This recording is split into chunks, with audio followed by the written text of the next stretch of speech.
Je n'aurais jamais cru que je raconterais cela. Il y a eu des moments où je me suis juré que je ne le ferais jamais. Certaines expériences semblent trop mêlées, trop fragiles pour être jamais dites. À voix haute. Quand la maison s'est enfin apaisée après les funérailles, j'ai compris à quel point le vide pouvait être assourdissant. Mon mari en avait autrefois occupé chaque recoin par ses rires, ses habitudes, sa présence constante, puis soudain, il n'y avait plus rien. Le silence n'était pas apaisant. Il pesait sur moi, lourd et inflexible. Son fils était venu en avion pour la cérémonie. Ce n'était plus un garçon. Ça ne l'était plus depuis longtemps, mais dans mon esprit, il restait l'adolescent distant qui ne s'était jamais vraiment réchauffé à mon égard. Je n'ai jamais été sa mère, et je n'ai jamais prétendu l'être. Notre relation avait toujours été courtoise, retenue, jusqu'à maintenant. La première nuit après la cérémonie, Ian n'est pas retourné dans la chambre d'amis. À la place, il s'est assis dans le salon, une couverture drapée sur les épaules, fixant une cheminée éteinte. Je me suis arrêtée sur le seuil, incertaine de dire quelque chose ou de disparaître. Je n'ai choisi ni l'un ni l'autre. J'ai fait du thé, pensant qu'il s'endormirait ou qu'il s'excuserait pour partir. Il ne l'a pas fait. Quand je suis revenue avec 2 tasses, il a levé les yeux vers moi, le chagrin aiguisé par la colère, mais aussi par l'épuisement et des questions qu'il ne pouvait pas exprimer. Je lui ai haï. Aïe. Je lui ai tendu le thé et me suis assise à côté de lui. Aucune conversation n'a suivi, seulement le silence. Celui façonné par une perte partagée, pas par le réconfort. Nos bras se sont frôlés. Le contact a envoyé une étincelle discrète en moi. Cela n'aurait rien dû signifier. Ce n'était pas le cas. Les jours suivants se sont brouillés ensemble. Il est resté plus longtemps, disant qu'il voulait m'aider à organiser les choses. Je n'ai pas protesté. Sa présence était étrangement stable, calme, mais chargée.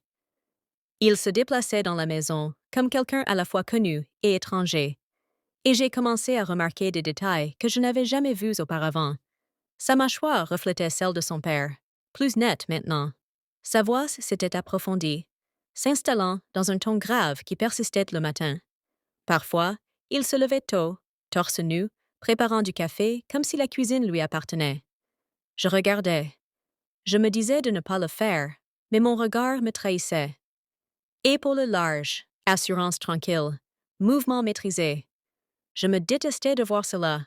Un soir, je l'ai trouvé dans le We garage. bladerden door een oud fotoalbum.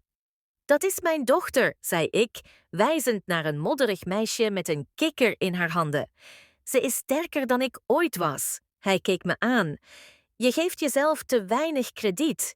Ik werd me plots bewust van hoe dichtbij hij was, de warmte tussen ons.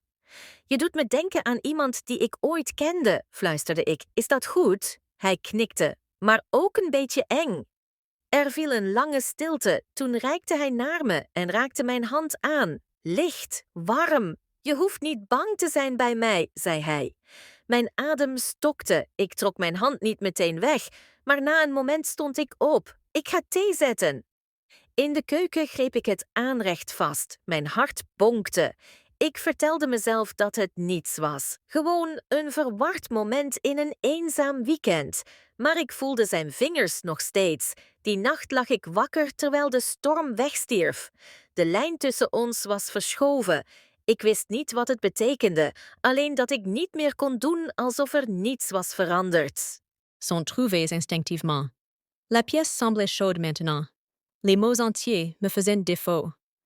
Il n'y avait aucun moyen d'expliquer comment des personnes qui n'avaient jamais été proches pouvaient se retrouver à s'agripper l'une à l'autre, désespérées de quelque chose d'autre que le chagrin. La culpabilité venait par vagues, non pas à cause de lui, mais à cause de ce que cela signifiait, de ce que cela pourrait paraître, de ce que mon mari penserait. Pourtant, quand je me suis tournée, sa prise s'est resserrée légèrement. « Ça va ?» a-t-il demandé. J'ai hoché la tête. « Et toi ?» Il a expiré lentement. Je ne me suis pas sentie aussi stable depuis longtemps. Nous ne nous sommes pas endormis tout de suite. Les heures ont passé tandis que nous changions de position, parlions doucement, partagions des morceaux de nous-mêmes que nous n'avions jamais dit à voix haute. Il a parlé de sa distance avec son père, de la façon dont il m'avait toujours vu comme calme, inaccessible. Je lui ai dit combien je m'étais sentie invisible dans cette maison, comment même, en tant qu'épouse, j'avais toujours existé juste au-delà du centre. Il a écarté une mèche de cheveux de mon visage. Prudent, doux. Tu n'as rien à justifier auprès de moi, a-t-il dit. Je suis ici parce que je choisis de l'être. La simplicité de ces mots a fissuré quelque chose en moi. Le matin est arrivé doucement, la lumière du soleil se répandant dans la pièce en or pâle. Je l'ai regardé dormir longtemps avant de me lever. Mon reflet dans le miroir avait l'air différent.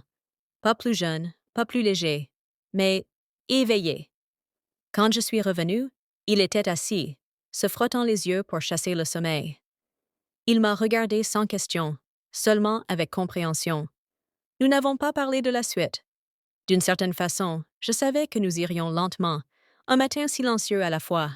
Il est resté, et pour la première fois depuis les funérailles, le silence de la maison ne me semblait pas vide. Il ressemblait à de l'espace, à un souffle revenant dans des poumons qui avaient oublié comment se dilater. J'ai cessé de résister. Je l'ai laissé m'entourer. Quoi que ce fût, quoi que cela puisse devenir, parce que peut-être, au milieu de toute cette perte, quelque chose d'inattendu avait trouvé son chemin. Pas un remplacement, pas une réponse, juste une raison de continuer. Le chagrin n'arrive pas seul.